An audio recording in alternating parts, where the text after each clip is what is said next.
Good morning! A bit of a special episode from me this week as I have spent the past 7 days on a swim camp in the south of France. You know, when it comes to summer, quite a lot of people like to go on holiday, chill out, relax. However, not me. I like to continue my hard training, and given that it's now less than 2 months to Swim England Masters Nationals, it's necessary that I keep up my hard training going into my most important competition of this year. So this video is just giving you a little insight into my swim training camp.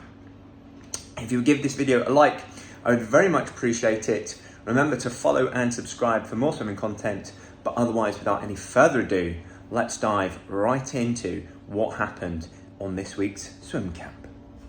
Naturally, when flying with Jet2, I am obligated to say that nothing beats a Jet2 holiday. So I've arrived at my destination and let's look at these glorious facilities. The pool boasts 10 metres in length, 1 lane wide and 2 metres deep, perfect for my pre-nationals preparation. And let's not forget all of this in the glorious 30-degree sunshine.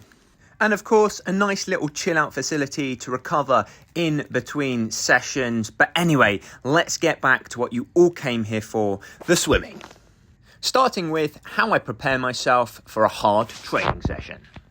Does anyone actually know how to use one of these coffee machines?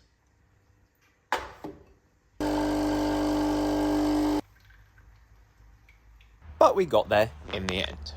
Now onto the swimming.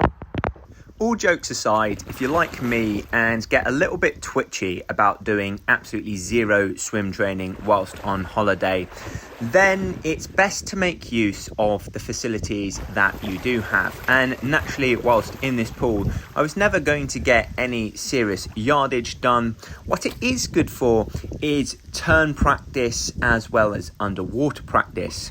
Now, being 10 metres, naturally you might think that you need a 15-metre pool to practice underwaters with, because that's how far you can go underwater in any race.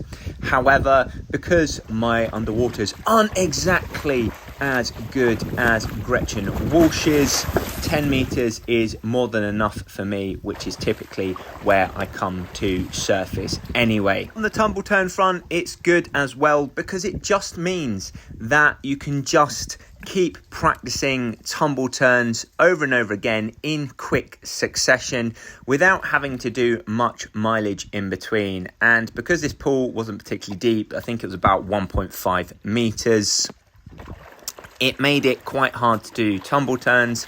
And getting tumble turns right is something that I struggle with. Sorry, that's when initiating the tumble turn, should I say. And therefore, just getting any practice at this in when to initiate that turn is just really good.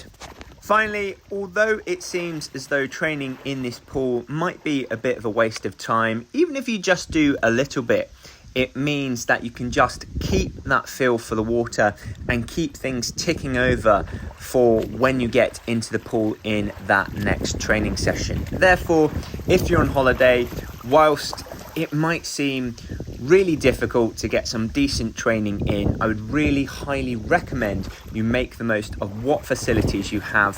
Think about what you can use it to focus on and work on that rather than worrying about what you can't do in said pool. Naturally, dives weren't particularly in the question because no blocks and it wasn't particularly deep, and getting any serious mileage done in this pool was again never going to happen. However, tumble turns, underwaters, this pool has what I need to get some good practice in, and therefore just do it. Just work on those things. Stop focusing on what you can't do and focus on what you can. As a side note, what training in this pool taught me as well is that I cannot swim straight when I do not have a line on the bottom of the pool to guide me. So whilst I was feeling quite keen to do some open water events, I'm now a little bit skeptical as to how good I will be, because I can just imagine myself going all over the place without that straight line on the bottom of the water. So getting training in environments such as this, where facilities aren't optimal, can really actually teach you some things about your stroke. And similarly here with my underwaters, I'm realizing that my arms aren't exactly straight. My arms are slightly skewed to the left when I go underwater and try and get in that streamline position. So just something for me to correct there. And having filmed this, I've got some vital feedback about my stroke that I wouldn't have gotten from my typical training sessions. This contraption is my new favourite gizmo. No more looking like a muppet when trying to uncork a bottle of wine. Simply clamp on the bottle, squeeze down, squeeze back up again easily, and the cork comes out. I also decided to dust off my old GoPro, which I don't think I've used since before the pandemic, in order to try and get some underwater shots of my stroke and some turns. I also wanted to film myself doing some drills so that I could show people how to do them, because not very easy to film yourself in the swimming pool in the UK. So first off, just a quick test to make sure it worked by swimming under the water. Again, not probably used since 2019, so just wanted to make sure it worked. Then wanted to get it in position to line up for a underwater shot of my tumble turn. However, I didn't have a heavy enough base to weigh the GoPro down with, and as a result couldn't fix it in position, and so scuppered my plans on that. So as you can see, as soon as I release the base, the camera starts moving, which is not what I want. So ultimately had to give up on that plan. Tried to get a shot from the bottom of the pool, but very much the same problem. Then tried to get some point of view footage from me swimming and doing a tumble turn, which worked out reasonably nicely to begin with, but the head strap wasn't sturdy enough, and so put an end to that idea. That is it for today's video, and if you've enjoyed it, please give it a like. Remember to follow and subscribe for more swimming content. And to swim faster on limited training time, head on over to westcough.com. Otherwise, see you in the next video.